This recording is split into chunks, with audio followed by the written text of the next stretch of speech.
Good evening. It's wonderful to be back here speaking to you today. I think it's, my name is Joanna Bourke and I'm from Birkbeck College, University of London, and I've written a history of rape, but I'm also just about to start a major Wellcome Trust funded project on the history of sexual violence, medicine and psychiatry. I think it's a coincidence, but actually appropriate nevertheless, that Gresham College has invited me to speak about sexual violence today, given the sudden upsurge of concern about sexual harassment in so many areas of public life: film, television, and other media, politics, education, to name just a few. I know that many of you in the audience today have a personal interest in this topic, and I urge you to join us on Saturday at 6 p.m. in Trafalgar Square in front of the National Gallery for the Reclaim the Night March. In my talk today, I'm actually not going to be talking directly about sexual harassment. However, given the importance of all forms of sexual abuse, from rape, murder to subtle manipulation, I've deliberately cut my talk short today so that we have time to discuss the sexual harassment bit at the end. The main theme of my talk tonight, therefore, is about rape as a form of sexual violence. It is, of course, a very difficult subject to broach. There's something frightening, even rather distasteful about it, about speaking about it.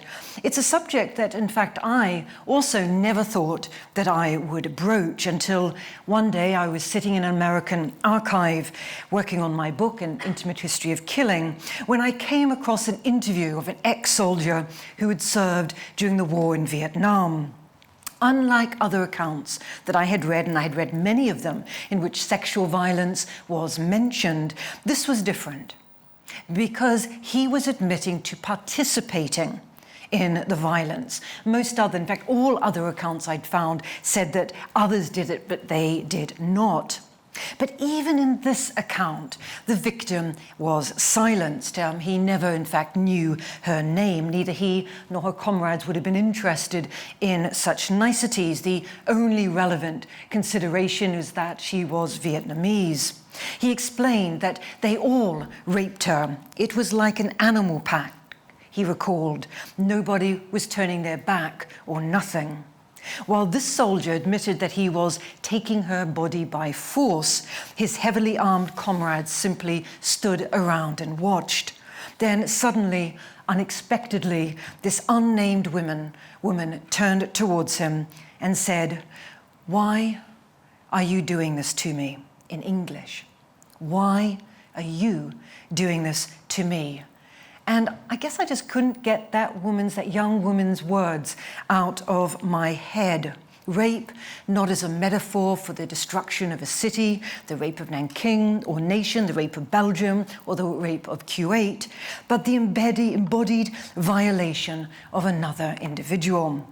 As in Jean Marais' description of being tortured, and rape is, of course, a form of torture, while the physical agony faded, the realization that the others present were impervious to your own suffering, that was what most destroyed trust in the world. This destruction of trust in the world is compounded by the fact that those who experience sexual violence, and I'm deliberately, by the way, going to be calling them victims rather than survivors, we can talk about that later, are typically unheard. In fact, it's really worse than this. Their words are disparaged, their words are silenced, their words are even suppressed. Now, for me, trying to write this global history of sexual violence, there is a further problem. A global history, of course, of any phenomena is necessarily reductive. When the time frame extends over more than 2 centuries, late 18th century to the present, there is also a great risk of emphasizing similarities over differences. and this, of course, must be resisted. The abducted peasant women in Ireland or Central Europe have little in common with the date-raped cheerleaders in America. The girls and women violated by the Red Army in 1945 cannot be reliably compared to women who simply acquiesced to sexual intercourse with their husbands as the easier option. It matters if you're a boy. It matters if your attacker wields a machete or an unsigned employment contract. Terror is always local. To universalize it is to write history as a kind of morality tale. It removes the specificities of an individual's history. It is to forget that Vietnamese woman's question: why are you doing this to me? So, what do we find when we look historically and we look globally at sexual violence? The first most notable thing, I think, is the fluidity of what is called sexual violence. Legal commentators sometimes base their definitions on lack of explicit consent to sexual intercourse. Others require evidence of extreme physical coercion. In some countries and during certain periods of history, only girls and women can be raped, and there has to be proof of penile penetration of a vagina, as well as evidence of the emission of semen. Elsewhere, the gender of both victims and perpetrators are deemed irrelevant in law, and a wider range of acts are deemed abusive. The age at which a person can consent to sexual intercourse has also fluctuated. In England, for example, the age of consent was raised from 12 to 13 in 1875, and then only 10 years later to 16 years. Having sexual intercourse with girls below these ages was considered to be rape by definition. In the US, the age of consent in different states ranges from as young as 10 in Mississippi and Alabama, and as high as 18 in Kansas and Wyoming. So, crossing that state line makes a huge difference. Throughout the globe, variations are linked, of course, to ideas about the onset of puberty, different expectations of what it means to be a child, shifting views about the innocence or otherwise of infants and youth, and the strength of feminism. The term sexual violence draws attention, I think, to those two actually very problematic words, both, that is, sex and violence. Both concepts are unstable and both have a history. For many people and for much of history, the emphasis has been placed on the sexual nature of sexual violence. It was a heinous crime because it attacked the purity, the decency, the honor of girls and women. By extension, it violated families and, in fact, entire communities as well.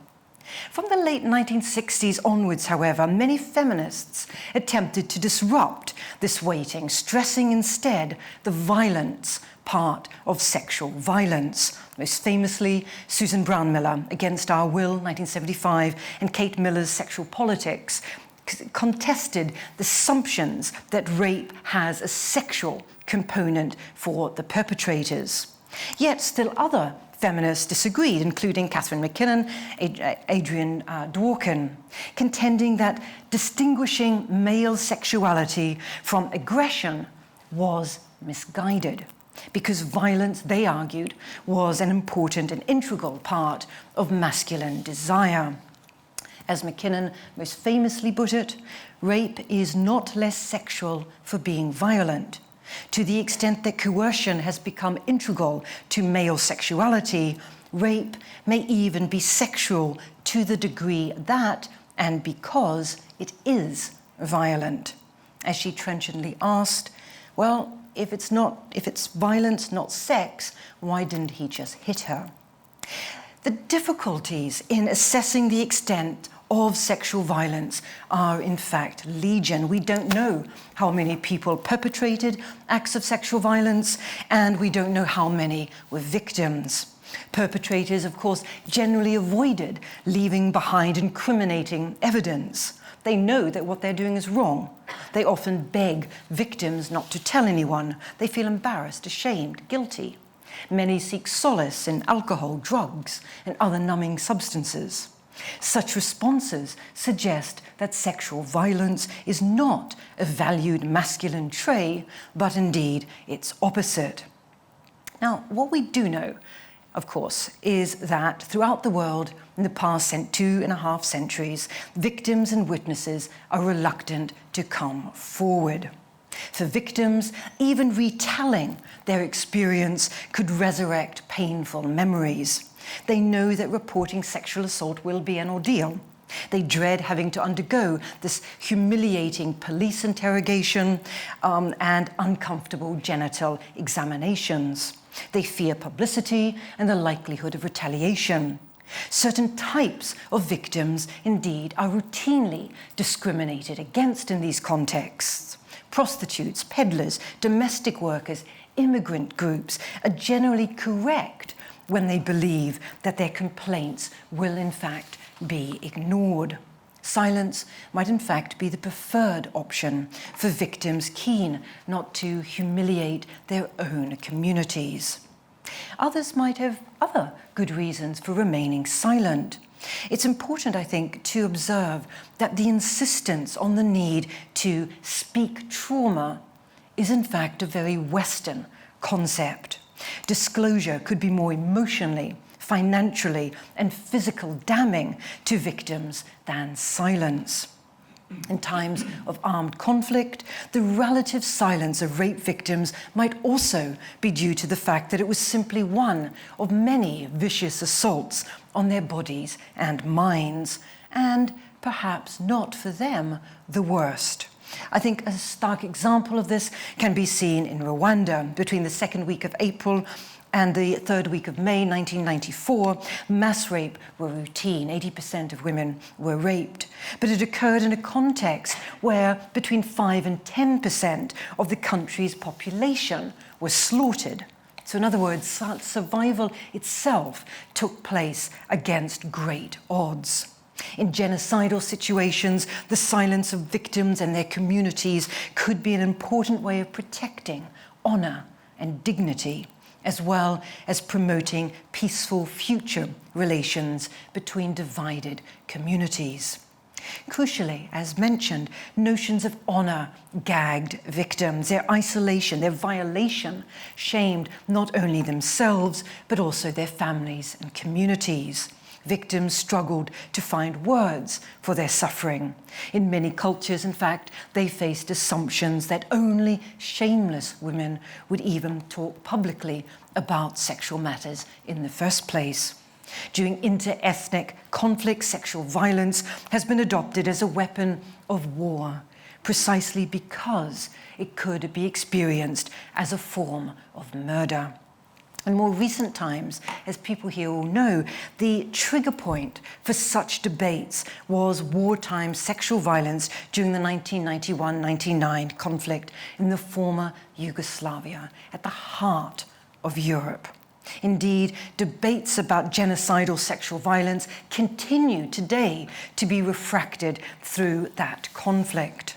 Mass rapes took place on all sides, but systematic and widespread violations were perpetrated by Serbian forces against Muslim women, Catholics, and Croats. According to some estimates, nearly 20,000 women were raped. Women and girls routinely violated in their own homes, incarcerated in detention camps established explicitly for the purpose of rape, forced into prostitution, and at rape camps like the one at Fucha, they were deliberately impregnated, then forced to bring the fetus to term and to give birth. According to some commentators, forced impregnation was nothing less than the occupation of women's wombs. But should this violence be considered as ethnic cleansing by Serbian forces? There is general agreement that the mass rapes were part of an attempt to clear territory of Bosnian Muslims and Croats, with the intention of destroying cultures. But should widespread genocidal rapes conducted by these forces be regarded as genocidal, or were they a dramatic extension of everyday rapes? Was there a risk of ignoring the rapes carried out by non-Serbians? Notably, the first time that the ACTY judged rape to constitute a grave breach of international humanitarian law concerned a Croatian defendant, while the second prosecution involved a Bosnian Muslim defendant who raped Serbian women at Foča. Did some victims' suffering count for more than others? But I think there are and these are big topics within our discussions, debates in the field. But I think there are other reasons, practical reasons, why the extent of violence is unknown. Most brutally, many victims simply disappeared. They were murdered or committed suicide. Those able to speak were unrepresentative. They were alive and were more likely to be educated, articulate, and to possess skills that their captors or their tormentors valued, such as being nurses or doctors. At an even more basic level, victims found that in fact there was no authority to which to complain or to report what had happened. The women who worked as sex slaves in the Ian Phu from the late 1930s faced Chinese authorities who were resistant to accusations, Japanese governments who were indifferent to their plight, and an apathetic international community.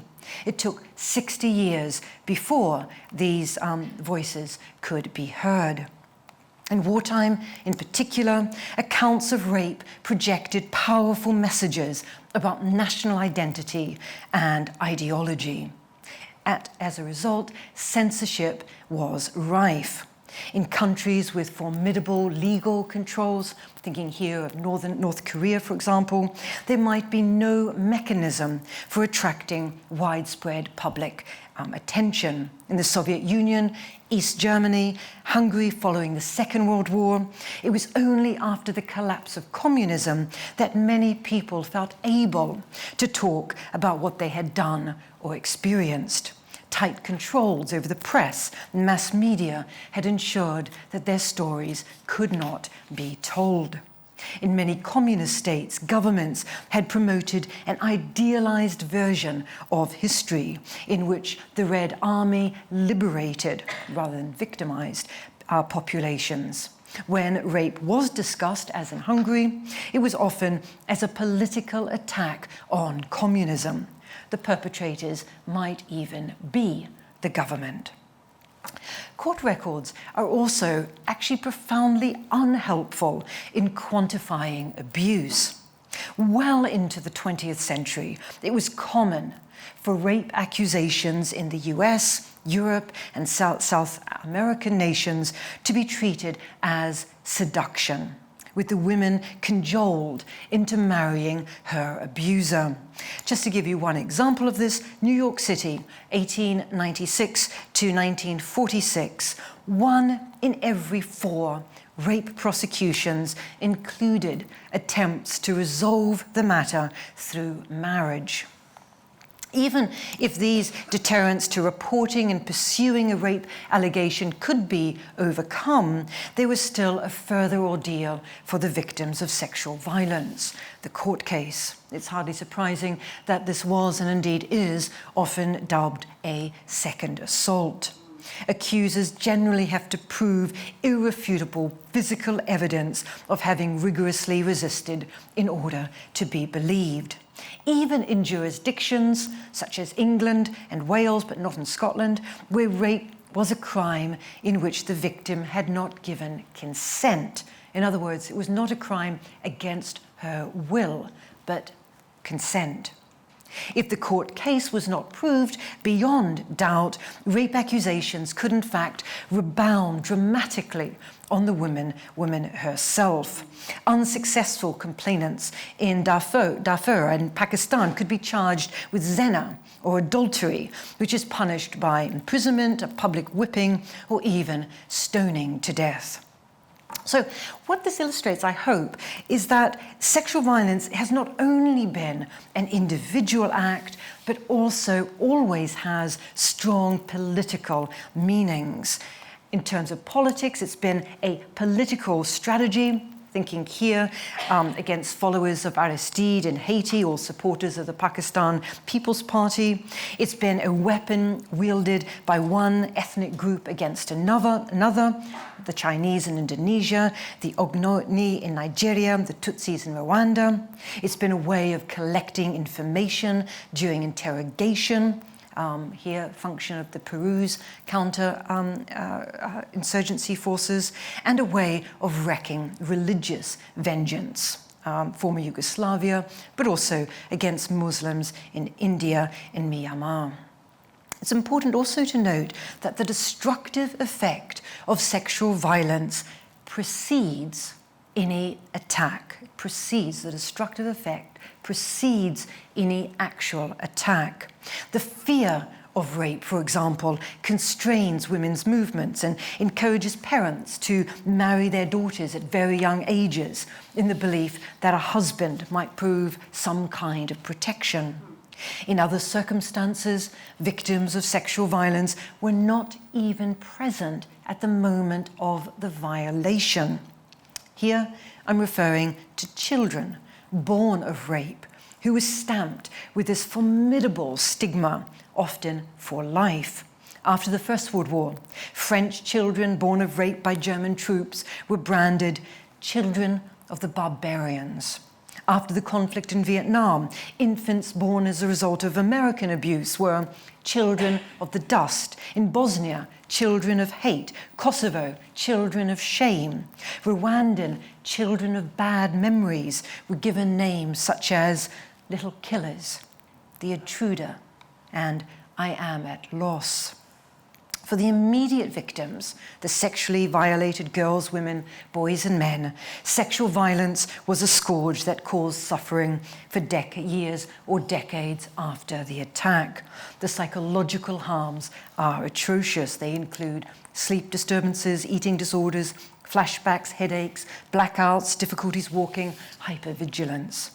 In those cases where mass rapes took place in public places, victims often felt bitter towards their own communities for failing to protect them. They were also left with devastating physical injuries. The victims' subsequent inability to do heavy work or to bear children reduced their value for their families and communities, as well as rendering them unmarriageable. During the Rwandan genocide, for example, up to 70% of raped women contracted HIV. Now, in order to understand these global legacies of sexual violence, we need, I think, to interrogate centuries of cognitive distortions about gender, about sexuality, and about violence.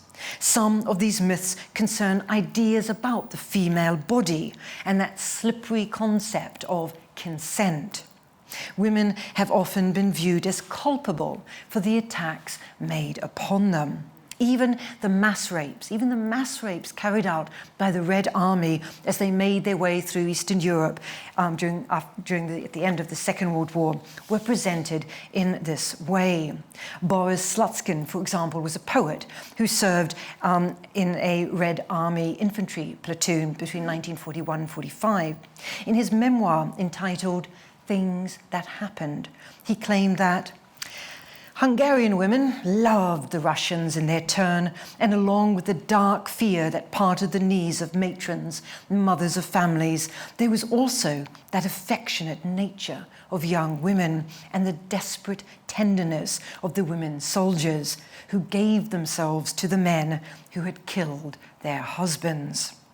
It's routine for aggressors to state that their victims were, in fact, seductive, and therefore at fault for the cruelty inflicted upon them. Husbands, boyfriends, and close acquaintances might get carried away, but women wanted it anyway. American and European psychiatrists routinely christened rape a victim-precipitated crime. As forensic psychiatrist Seymour Halleck put it, 1972, the rape victim frequently played as large a role in precipitating the offence as the offender. Many rapes, particularly when the victim is known to the offender, might never have taken place had the victim not been both flirtatious and ambivalent as to her desire for a sexual experience. In an attempt to normalize abuse, sexually violent men might even carry out this kind of parody of domestic interaction in the aftermath, sipping tea with their victims afterwards, for example, or wishing them a polite good night afterwards. In the early 19th century and earlier, a woman's body was frequently believed to betray her consent to sexual intercourse. Pregnancy after a forced sexual encounter was given as evidence that she must have been a willing participant, based on the idea that in order to get pregnant, a woman has to have an orgasm. Although stated less obliquely, this myth has actually reappeared in the 21st century. In August 2012, Missouri Republican Todd Atkin insisted that pregnancy as a result of rape is really rare. He claimed that if it's a legitimate rape, the female body has ways of shutting the whole thing down. Sharon Engel even advised women who became pregnant as a result of rape to make a lemon situation into lemonade. I still can't get my head around that one. Make a lemon situation into lemonade. The notion that honor is greater than death has also been disastrous for victims of sexual assault. In British jurisprudence textbooks, for example, it's routine to read that it is impossible to sheathe a sword into a vibrating scabbard. In other words, true resistance is always effective. The penis coded as weapon, vagina passive receptacle, which merely by vibrating could ward off any attack.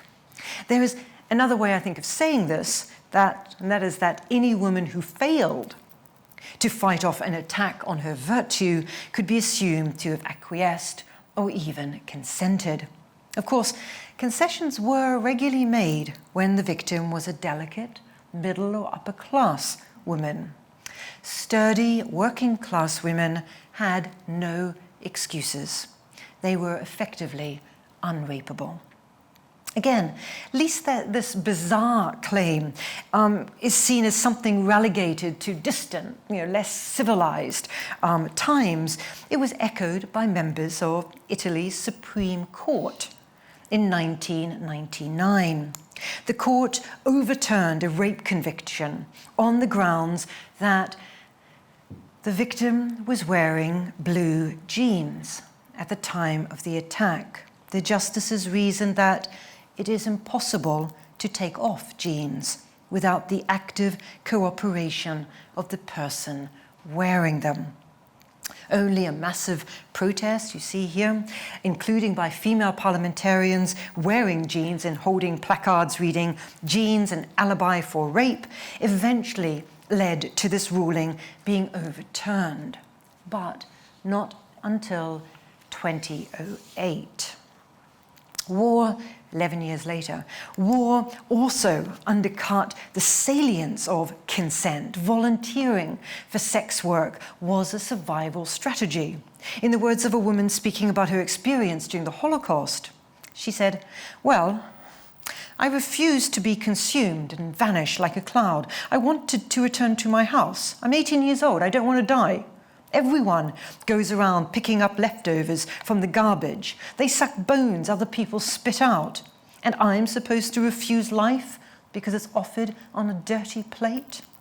In other words, when food, shelter, and life itself depends upon sexual relations, the liberal emphasis on free and informed consent in deciding issues of rape is a charade. There's also the problem of gender. Although I have been using the male pronoun to refer to sexual predators, the claim that the rapist is inescapably male is unsupported. Women, too, can be guilty of sexual violence. As feminist theorist Sharon Marcus perceptively observed, taking male violence or female vulnerability as the first and last instances in any explanation of rape is to make the identities of rapist and rape pre-exist the rape itself. In recent years, the attention paid to female involvement in sexual attacks as perpetrators has led one feminist commentator to dub female-on-male rape as the newest rape myth. She is partly right.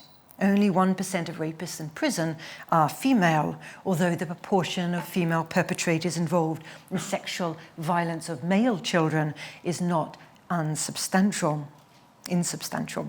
The exaggerated presence of female perpetrators in civilian contexts is a construction of the media. Female perpetrators make very good newspaper copy. However, female violence can and is very extreme in certain war contexts, such as in Liberia and Rwanda. During the conflict in the Democratic Republic of Congo, one survey, albeit a small one, I must say that it is a small one, found that 41% of female rape victims and 10% of male rape victims claimed that at least one of their victimizers was female. We should not, I think, be surprised by the presence of sexually violent women in armed conflicts. Nationalist and ethnic ideologies exert a formidable force over these women, trumping female solidarity. Often, the attackers are their own comrades. Many female soldiers also hoped that cooperation in abusing other women would mean that their male comrades would spare them. Male victims,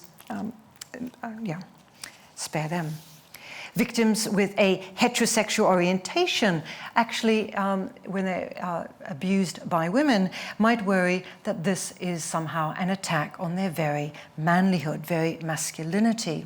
We also see in male-on-male sexual abuse, homophobia is a powerful disincentive to reporting both male-on-male and female-on-female abuse. Protesting against this kind of violence can be difficult. Reporting sexual assault, washing our dirty linen in public, provokes alarm amongst LGBT communities that they will be, in fact, still further stigmatized. After all, it's, I think, important that we just remember history. As late as 1973, the American Psychiatric Association classified homosexuality as a disorder, as did the World Health Organization until 1992.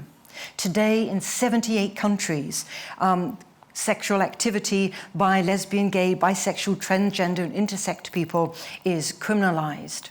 Such attitudes makes reporting sexual attacks almost impossible. In other instances, we see some examples, some forms of forced sex are said to be not wrong, in fact, at all. The most egregious example of this is rape, of course, within marriage. In the UK, the marital rape exemption was not abolished until 1992, and in some countries, such as Greece, not until 2006. In countries where men pay large dowries to the families of their brides, I'm thinking here of Ireland in the past, Mexico, Ghana, there's assumption that they have, by the men, that they have bought their wives and therefore have this right to complete authority. Sexually violent men regularly position themselves as also victims in order to elicit sympathy and absolve themselves of responsibility. These men and their defenders frequently present the male sex drive as this kind of irrepressible force. Denied an outlet, it simply cannot be contained. For other commentators, excuses such as inner city poverty, gang membership, discrimination, racism, alcohol and substance abuse, dysfunctional families, peer pressure, ignorance, a crisis of masculinity, are also used to explain why some men rape, often with very little discussion about why these environmental pressures would excuse attacking women who were actually often enduring similarly harsh lives. This is not to argue that such environmental pressures don't elicit rage and aggression, they do, but they also don't exclude more constructive responses to unhappiness. Perpetrator victimhood. Arguments appear most frequently in the brutalizing context of combat, as I've already discussed. Mass rapes carried out by Red Army soldiers as they moved through Germany were co-opted in the 1990s by revisionist historians attempting to reposition the German people as victims.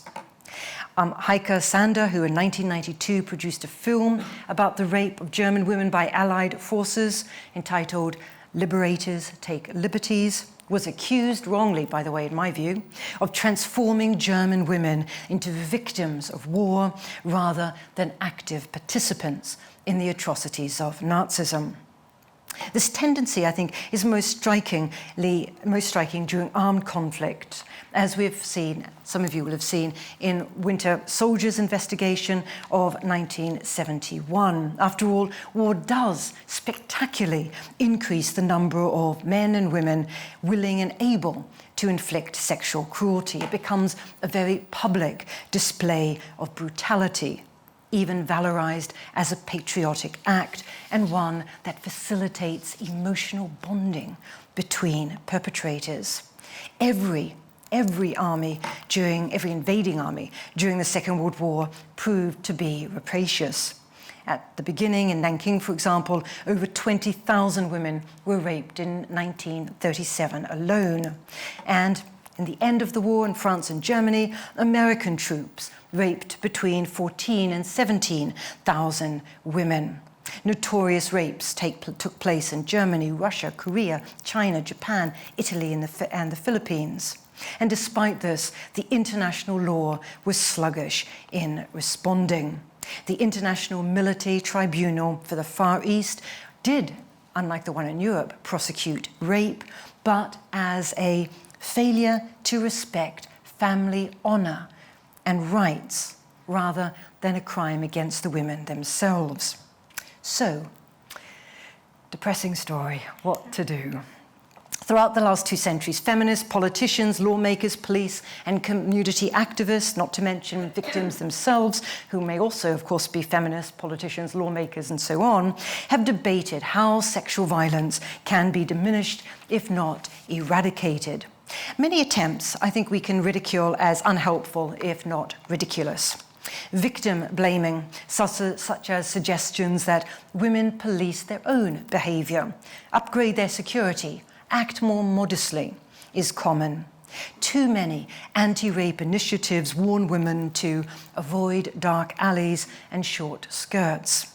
Advising women and girls to stay at home is also equally ignorant. Domestic spheres are, of course, crowded with abusers, and in most countries in the world, familial as well as family survival depends upon female labor in the fields, forests, and marketplaces. Other proposals are sensible, but so particularized to have minimal effect and outside the immediate contexts. These include attempts by individual women to seek out ways to publicly humiliate their attackers. 19th century England, for instance, known sexual abusers might be paraded around the village to local jeers. The windows of their homes might be broken, their credit rejected at the market.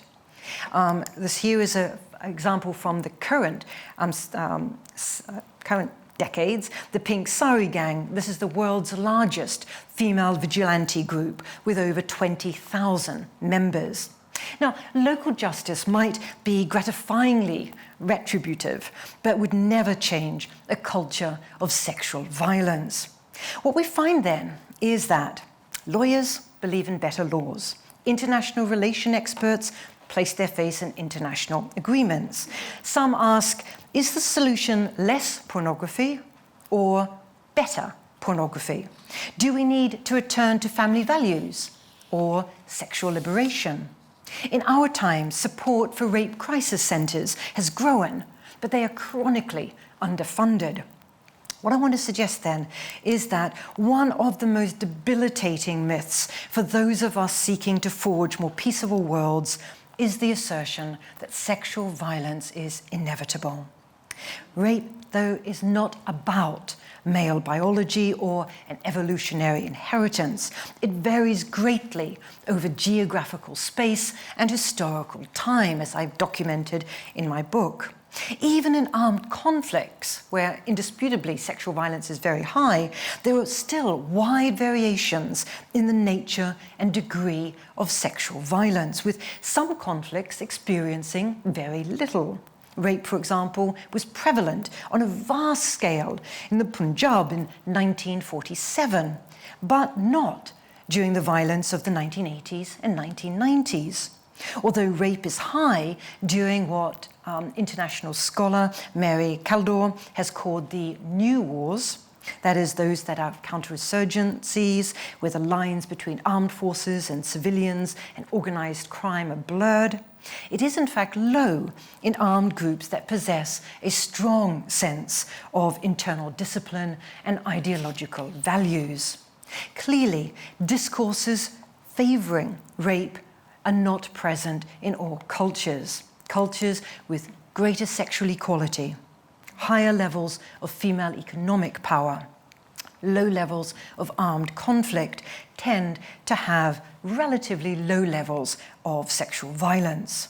Sexual abusers learn how to act as sexual abusers within specific historical communities. Remember the woman with whom I started this talk.